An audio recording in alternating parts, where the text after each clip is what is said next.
Hello everyone, welcome back to my channel. আজকে আমি আলোচনা করব জাতীয় যুব দিবস সম্পর্কে।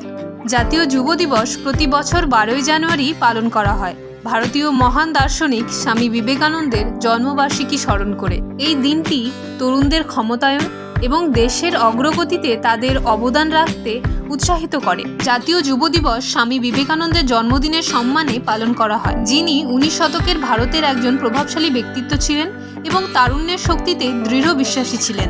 জাতীয় যুব দিবসের বিশেষ কতগুলি উক্তি হলো: ওঠো, জাগ্রত এবং লক্ষ্যে না পৌঁছানো পর্যন্ত থামবে না। তরুণরাই জাতির মেরুদণ্ড। পরিবর্তন আনতে তাদের অবশ্যই শক্তিশালী, অনুপ্রাণিত এবং ক্ষমতায়িত হতে হবে। এছাড়াও সবচেয়ে বড় পাপ হলো নিজেকে দুর্বল ভাবা। ন্যাশনাল ইউথ ডে 2025 সালের থিম হলো youth for a sustainable future, shaping the nation with resilience and responsibility.